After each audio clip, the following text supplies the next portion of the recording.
Hi there, and welcome to The Daily Gardener, a podcast about botanical history and literature. I'm your host, Jennifer Ebling, and today is October 23rd. I thought I'd start out with something that the poet Rilke once wrote. At no other time does the earth let itself be so completely possessed as in the autumn, and how right he was.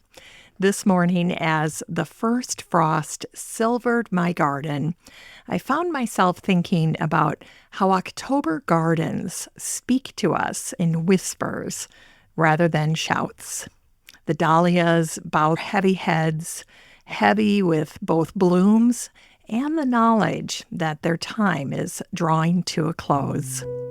The chrysanthemums, those stalwart autumn soldiers, stand ready to take their place in our seasonal parade.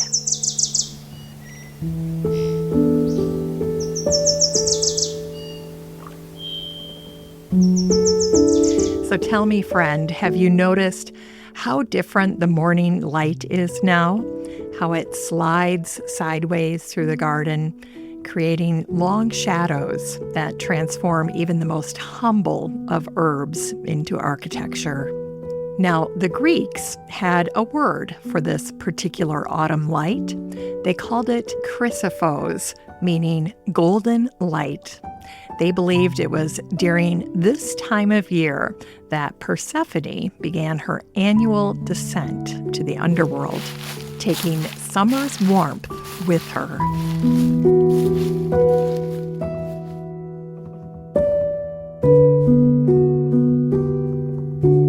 Well, speaking of this transitional time, let's talk briefly about what we should be doing in our gardens this week. The soil is still warm enough to plant spring bulbs. Yes, all those impulse purchase tulips and daffodils are crying out to us from their paper bags in the garden shed and in the backseat of the car, wherever we have them stashed. But here's a tip passed down from the great gardener Gertrude Jekyll. Plant your bulbs in groups of at least 12 and always in odd numbers. So maybe let's do 13, shall we? Gertrude insisted that the eye finds asymmetry more pleasing than perfect pairs. So we're going to do 13 bulbs in little groups together, and that'll give us nice clusters of spring flowering bulbs to enjoy next April or May, or even June if you have some late bloomers. And hey, while you're out there, do take time to collect seeds from your spent flowers.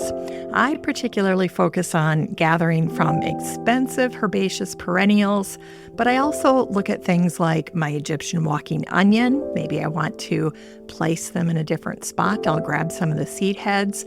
They do have a tendency to walk to parts of the garden that I really don't want them to be in, but I enjoy putting them back at the starting line and then having them prance their way along the edge of the bed all over again, like they're running a little marathon.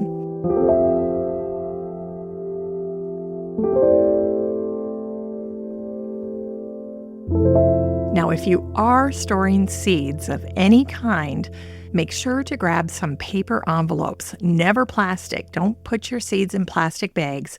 Just put them in simple paper envelopes and then label them immediately. This is why I always keep Sharpies in my garden shed so that labeling is never an issue.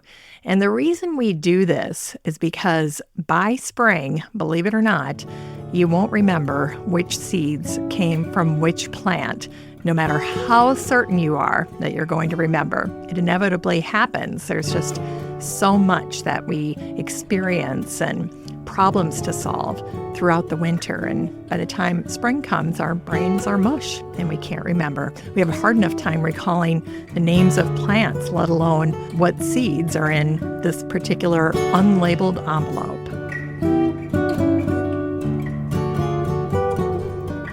Now, I thought I'd also share just a little secret from medieval monastery gardens. Monks would begin their autumn cleanup on traditionally St. Luke's Day, which is October 18th. And they believed that this timing, getting started on October 18th, would help ensure healthy growth in the coming year. And so while we today might smile at this specific timing, there is wisdom in their observation of natural cycles and making sure that even in this time of year when the garden is starting to go to sleep, we simply can't give up just yet. And speaking of cleanup, make sure that you leave some seed heads standing, of course, for the garden birds and the insects that rely on them all throughout the winter months. As the naturalist John Burroughs noted, the birds are nature's farmers, planting seeds everywhere.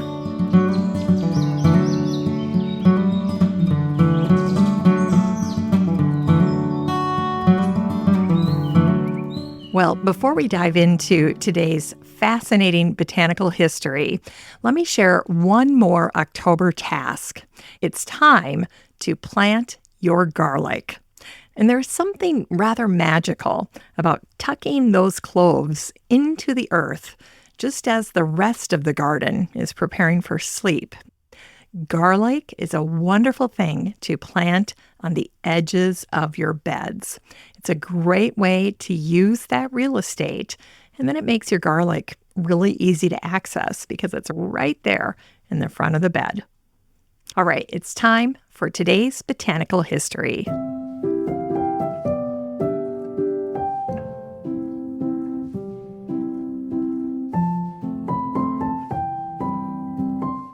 It was on this day in 1796 that William Casson entered our gardening story on what historical records tell us was an unusually warm October morning in Yorkshire.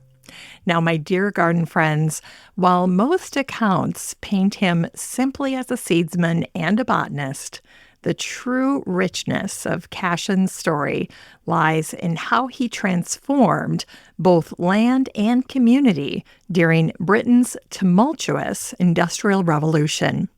You see, while the rest of Yorkshire was caught up in the smoke and steam of industrialization, Casson and his brother John were quietly orchestrating what might be considered one of the earliest examples of land reclamation.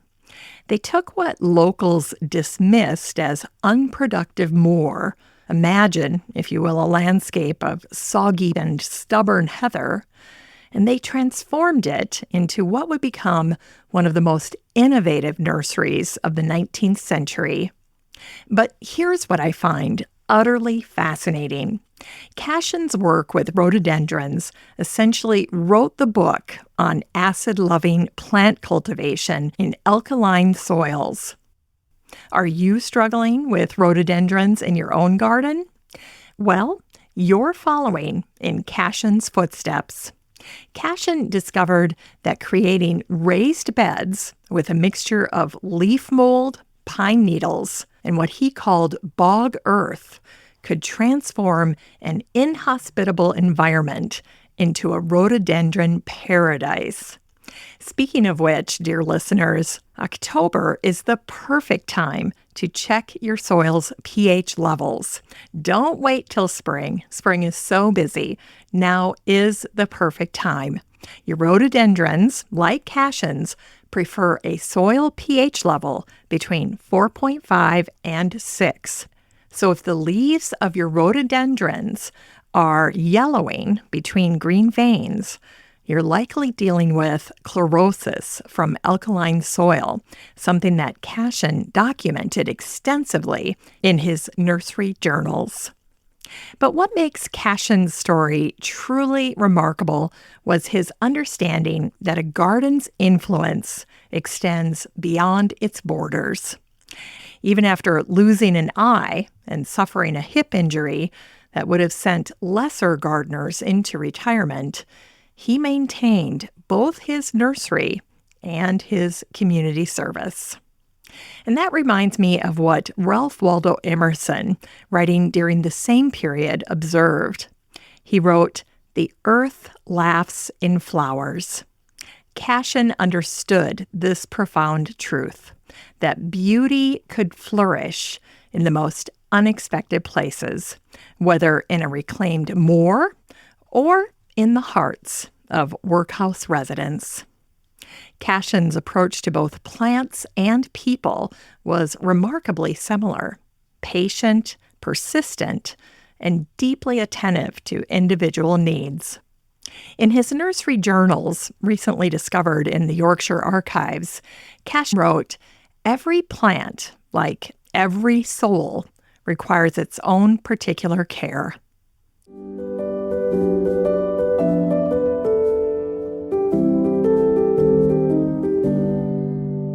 And today we also celebrate the remarkable Annie Lorrain Smith, born on this day in 1854. What a story she has to tell us about persistence in both gardens and life. While most Victorian women were arranging flowers in drawing rooms, Annie was arranging scientific revolutions in the halls of the British Museum. Now, before you wonder what a lichenologist has to do with your garden, let me share something quite extraordinary. Annie Lorrain Smith's work with lichens fundamentally changed our understanding of the symbiotic relationships in nature. Think of it this way. While Darwin was explaining competition in nature, Annie was documenting cooperation. You see, lichens are nature's most successful partnership, a fungi and an alga living together in perfect harmony. Rather like a good garden design, wouldn't you say? Your tall delphiniums supporting your climbing clematis, your alliums popping up through your hardy geraniums. Well, Annie Smith was the first to properly document this botanical dance in British species. And here's a delicious irony about Annie. While the British Museum wouldn't officially hire women, they couldn't deny Annie Smith's expertise. And so for 46 years, she worked as an unpaid assistant, all while becoming the world's leading authority on lichens. When I think of Annie, I think of her kind of like those persistent plants that grow in the cracks of garden walls, thriving where she wasn't supposed to. And yet she did. She absolutely thrived at the British Museum. Now, have you noticed the lichens in your own garden? Those patches of gray, green, or orange on your trees and stones? Those are lichens. Rather than reaching for the pressure washer, consider this. Lichens are your garden's environmental health monitors. Their presence actually indicates clean air. They simply won't grow in polluted conditions. As Smith noted in her groundbreaking 1921 book, Lichens, she said, "They are nature's most honest critics." And at this time of year, lichens become more visible in our gardens as deciduous trees shed their leaves and as we get a clearer picture of the garden when the foliage starts to die back, the perennials are going to sleep, the annuals are shutting down, responding to the cold and dying away. It truly is the perfect time to see your garden in a whole new way. So take a moment, if you can, this week, catalog the different types of lichens. Annie Smith identified 3 main growth forms: crustose, they're the flat and crusty ones; foliose, they're the leafy ones; and then fruticose, they're the shrubby ones.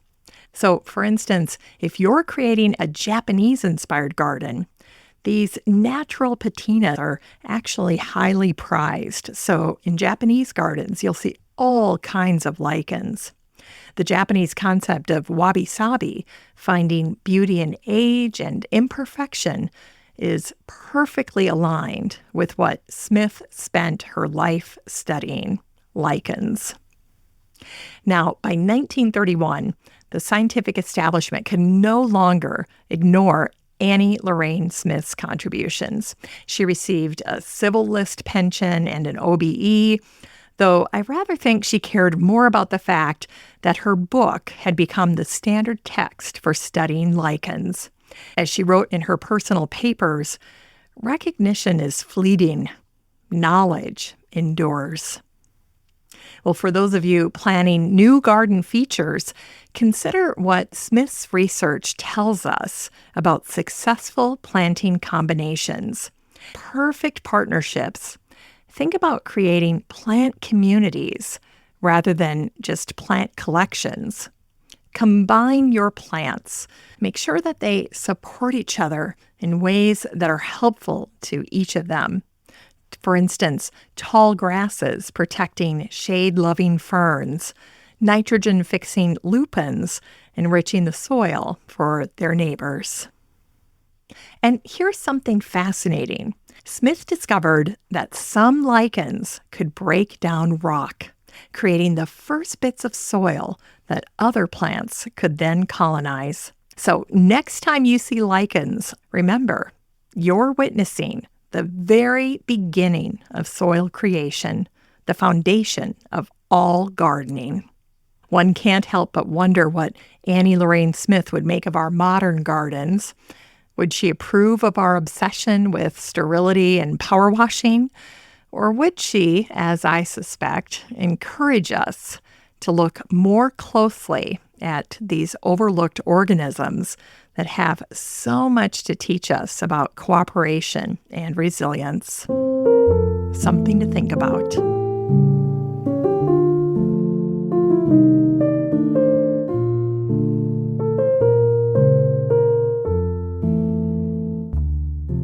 And today we also remember Neltje Blanchan, born on this day in 1865.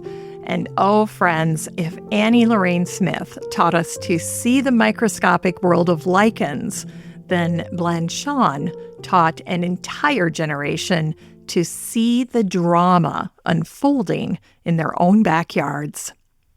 You know, in an era when most nature writers were cataloging specimens with all the warmth of a tax accountant, Blanchan dared to write about wildflowers as if they were characters in a novel. Her work reminds me of what Virginia Woolf would later write. She wrote, "I walk along the garden path to think of nothing. I see the first leaf fall of autumn. The green becomes the brilliant yellow. It falls slowly, revolving in the space." Now picture, if you will, America in the 1890s. The Industrial Revolution is in full swing, cities are expanding, and the natural world is rapidly retreating. And into this moment steps Neltje Blanchan, writing under her pen name because, heaven forbid, a society woman should admit to scrambling through the meadows, studying plant-pollinator relationships. It just wasn't done. But here's what makes Blanchan truly revolutionary. She was one of the first to write about ecological relationships in a way ordinary gardeners could understand. Her 1900 book, Nature's Garden, wasn't just about identifying wildflowers. Oh no, it was about understanding their roles in what we now call ecosystem services. Speaking of which, this is the perfect moment to evaluate the ecological relationships in your own gardens. As you do your autumn cleanup, ask yourself this question: which plants attracted the most pollinators this year? How about this question? Which plants in my garden supported birds throughout the seasons? Blanchan would want us to think way beyond mere aesthetics. Let me share one of her more practical observations about butterfly gardens, which I know have remained so popular and remarkably relevant still today. Neltje wrote, "These winged flower lovers, like the equally specialized bees, possess long tongues. Therefore, tubes, rather than flat platformed flowers, are necessary for their happiness." And so think about your flowers. Are they flat or are they tubular? Because tubular would be more appealing to butterflies. So as you plan next year's garden, consider incorporating tubular flowers like the penstemon, like foxgloves, of course, like salvias, and even native honeysuckle. And remember that Neltje would insist that you plant them in clusters. She said, "A single flower is useless to attract pollinators, as a single vote is to win an election." Now, what I find perfectly fascinating is how Blanchan's work bridged the gap between scientific observation and popular understanding. Her book, Bird Neighbors, that came out in 1897, did something unprecedented. It organized birds by color and size rather than scientific classification. Imagine that, making nature more accessible. The audacity of Neltje Blanchan. Well, this time of year, as our gardens move from autumn glory to winter rest, I'm reminded of Blanchan's observations about seasonal changes. She wrote extensively about the importance of leaving seed heads standing for winter birds. Consider this your permission slip from Neltje Blanchan herself to embrace a little wildness in your winter garden. I always think it looks nice, so consider doing that this year. You know, in many ways, Blanchan was ahead of her time, promoting native plants, something that many of us are working on doing in our gardens. Neltje understood that local flora and fauna had evolved together in an intricate dance. And as we face climate change and habitat loss, Neltje's messages about ecological relationships become even more relevant. Now, here's something that I've learned from studying Neltje Blanchan. Keep a garden journal the way that she did. So here's what Neltje did. Note not just what's blossoming, what's blooming, but what's visiting your flowers. Which plants do the bumblebees prefer in the morning light? Which attracts the moths at dusk? What do you see going on in the brightest part of the day? And it's these observations that become more valuable with each passing season.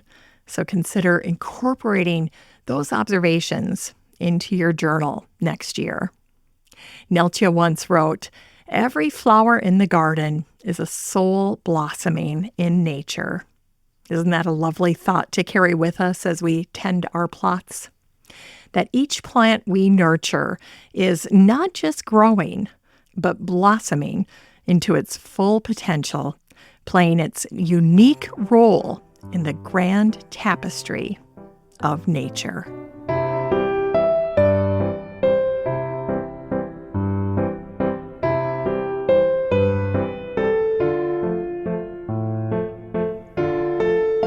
And finally, today, we remember Catherine Stewart, who wrote a book called A Garden in the Hills. My copy arrived last week. Every time I get a garden book, my husband says, "Here's another garden book." I was so thrilled when I started paging through this book, A Garden in the Hills by Catherine Stewart, because it's my favorite type of garden book. It's in diary format, which is so helpful when you have a garden show that's on a daily basis. Catherine wrote an entry for October 23rd, and I wanted to share an excerpt with you. She would have written it in the mid-90s, probably 1994 or 1995. But anyway, here's October 23rd by Catherine Stewart. Waking to find a scattering of snow above the tree line on the hill, I think, time to gather the apples. The day turns brilliant, blue and gold and windless, and just to gaze at the apples, some red, some green, tinged with yellow, against the deep blue of the sky, is a moment of delight. They come crisply from their stalks, the ones within reach. A good shake on the higher branches, and soon the biggest and brightest are lying on the mossy turf. The old tree, it must be nearly a centenarian, is still putting out new shoots. I think it's a happy old tree. The plums are not so plentiful this year. The tree must have been having a year off, though the blossom was beautiful. But wild fruit is everywhere. The rowan berries we make into jelly, a bitter jelly, even when mixed with crabapple juice, but good as a relish. Our great favorite is rowan wine. We simply steep the berries in boiling water with a small piece of whole ginger, let it stand for 10 days, strain, and add sugar, a pound to a pint. Then, after 3 weeks, or when fermentation has ceased, you have a drink of a color to delight the eye, and which possesses, so they say, the secret of eternal youth. I drink a glass at supper time each day. There are hazelnuts in plenty, too, for protein. They do well in the grinder, and then mixed with onion and oatmeal to make hazel burgers. I often think that at this time of Oktoberfest, one should survive quite happily on natural produce. Time is needed, of course, to gather in the harvests and to prepare them for keeping with sugar or vinegar or salt. We're lucky indeed to find so much almost on our doorstep. Great little excerpt from Catherine Stewart, A Garden in the Hills.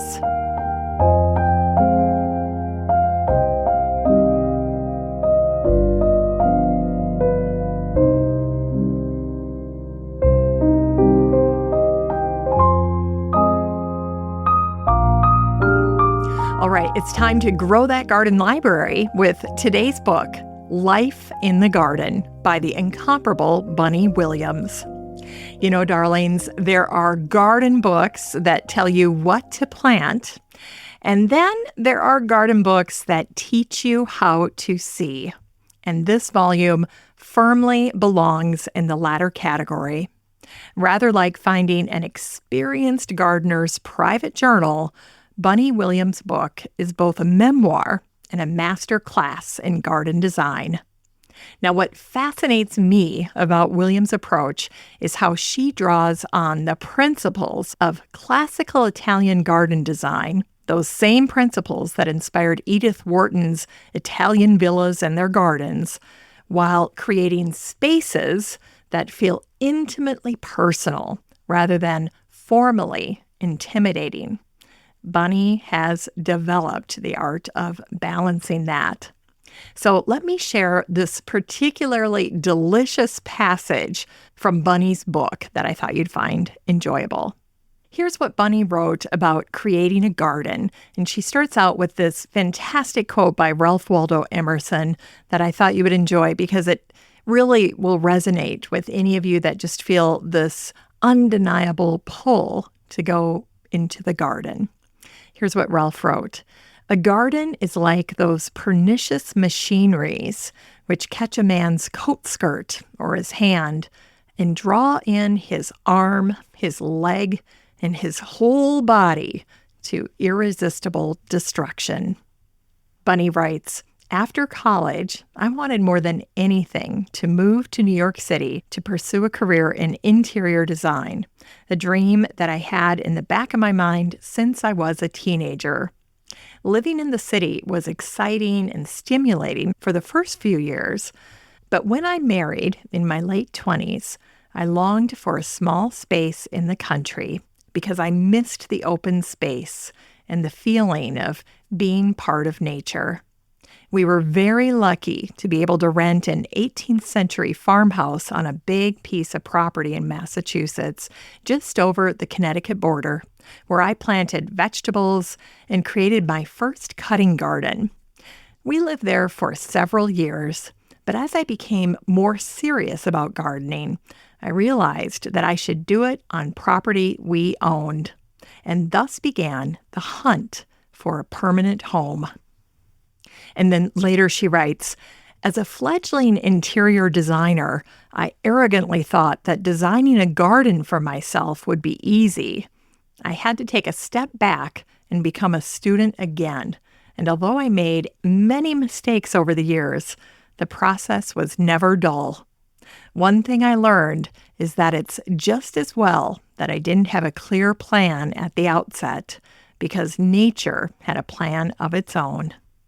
Then she writes, since I was in a hurry at first, I began with a flat, sunny spot on the south side of the house. This area, formerly a lawn tennis court, I learned from the old villagers, provided a lovely view from the screened porch. And then she goes on to tell the story. But Bunny is fantastic in terms of how she tells her story, her garden story, which should be a great prompt for any of you who are thinking about telling the story of your garden. If that's something that you've been wanting to do, this winter would be a perfect time to get that accomplished and be inspired by Bunny. Just take it a step at a time. How did you start? Where did you start? And how did your garden grow and evolve? I think that's something that your family would find very interesting. A wonderful way to get to know you and the history of your garden. Anyway, what Bunny is doing with this book is something really quite extraordinary. She's giving us permission to let our gardens evolve naturally and to embrace what the Japanese call wabi-sabi, the beauty of both imperfection and age, which, if you live long enough in one spot and you have this relationship, a long relationship with your garden, you're going to end up with a little bit of both imperfection and age as you both grow old together. Now, for those of you planning your spring gardens, Bunny offers several paradigm-shifting suggestions. She says, begin with the bones, invest in structural elements that give winter interest. Consider movement patterns before plant placement. So think about how you go through your property. Then create what she calls garden rooms, intimate spaces with distinct possibilities. And then finally, embrace the power of repetition in your planting schemes. Some things that I know we've all heard pieces of before, but nicely laid out by Bunny. Now, what makes Bunny's work particularly relevant is how she bridges the gap between the grand tradition of estate gardening and our modern need for sustainable, manageable spaces. So rather like Gertrude Jekyll adapting formal garden principles for the emerging middle class a century ago, Bunny is showing us how to create magic in whatever space we have. And just like so many of her other books, this book is loaded with pictures and plenty of inspiration. Now, her chapter on autumn gardens is particularly relevant right now, and she writes about the importance of planning for late season interest. And this is something that you can accomplish right now. You can do some things to make your garden more interesting in the winter, even if you didn't do a good job of planning that earlier. There's still time to make it happen. But Bunny is talking about putting things in like ornamental grasses that can catch low autumn light. It's still not too late to plant grasses, especially in Minnesota.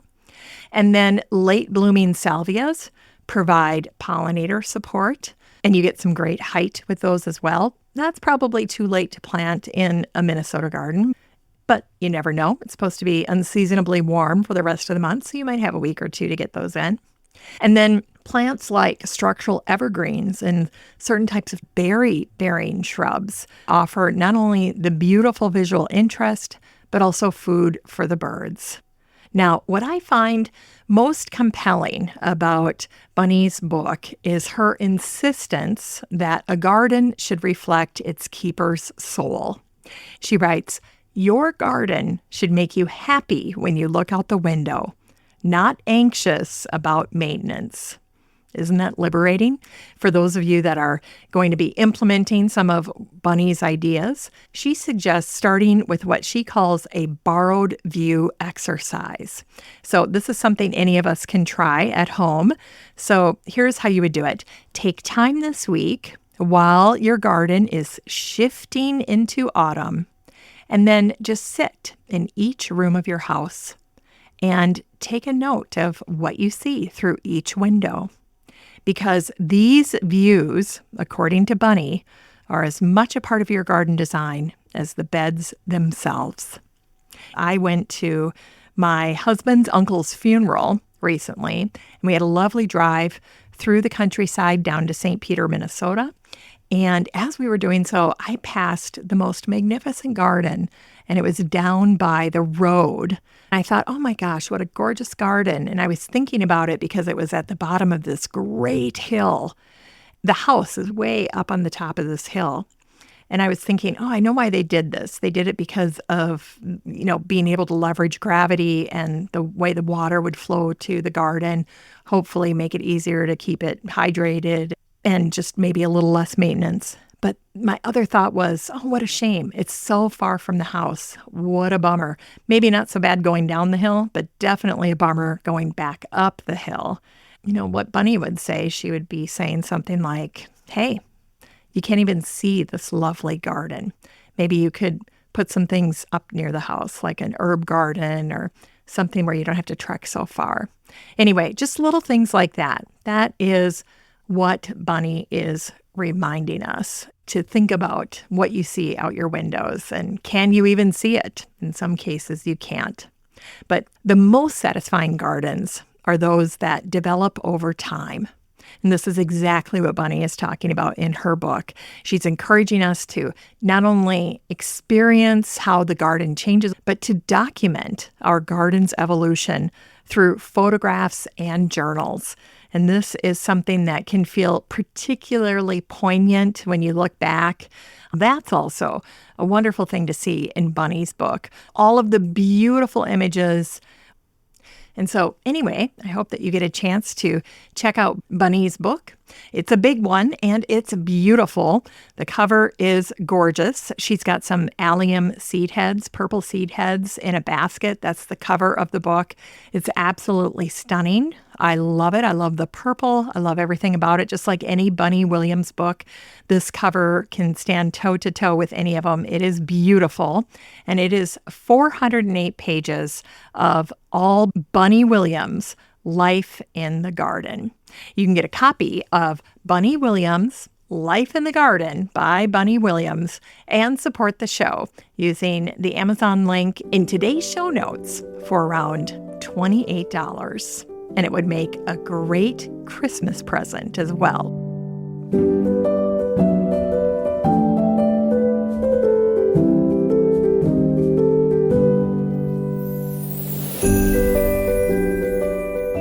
All right, we end the show today with a little story that is meant to kindle or rekindle your love of gardening. Today's tale is one that never fails to make my gardener's heart skip a beat. It was on this day in 1813, as autumn leaves were turning in Prussia, that Friedrich Wilhelm Ludwig Leichhardt entered our world. And oh, what a reminder his story is of how the love of plants can lead us on the most extraordinary journeys. You see, while most botanists of his era were content to study plants in carefully maintained gardens, Leichhardt felt called to the wild places. And he was drawn to Australia, that vast, mysterious continent where plants defied everything that European botanists thought they knew about the natural world. Leichhardt embodied this spirit of discovery, venturing into landscapes that European eyes had never seen, documenting plants that had never been classified in Western science. But here's the part that moves me to tears. In 1845, Leichhardt set out on what should have been his masterwork, an east to west crossing of the Australian continent. He carried with him the tools of his botanical trade. He had pressing papers, specimen containers, and a heart full of wonder. And he walked in to the vast Australian interior and vanished. For 160 years, Leichhardt's fate remained one of botany's greatest mysteries. And then, in 2006, they found something extraordinary. A small brass nameplate attached to a burnt shotgun, cradled in the arms of an ancient boab tree. Now, these boab trees, Adansonia gregorii, are among the longest-lived organisms on the planet. Some live for more than 1,500 years. They're known to Aboriginal Australians as mother trees, providers of food, water, and shelter. How fitting that such a tree kept Leichhardt's story safe all those years. So when you're in your garden tomorrow morning, perhaps planting bulbs for spring or collecting seeds for next year, remember Leichhardt. Remember how he looked at plants as stories waiting to be told. Each plant in your garden has its own tale of evolution, of survival, of adaptation. And like those Aboriginal mother trees that witnessed Leichhardt's last journey, our gardens are keepers of stories. They hold memories of seasons past, of plantings that flourished and those that failed, of the birds and the insects that made homes in their branches. And isn't there something profoundly moving about that? That long after we're gone, the trees we plant might still be standing, still providing shelter, still keeping safe the stories of those who love them. As the sun sets on another October day, I think of Leichhardt forever walking through the Australian wilderness, forever documenting the plants he loved so dearly. And I think of that patient tree keeping his story safe until the right moment to share it with the world. Perhaps that's what we're all doing in our gardens, creating stories that will outlive us, planting beauty that will bloom long after we're gone. As you tend to your garden this week, remember, you're not just growing plants, you're growing possibilities, you're growing stories, you're growing hope.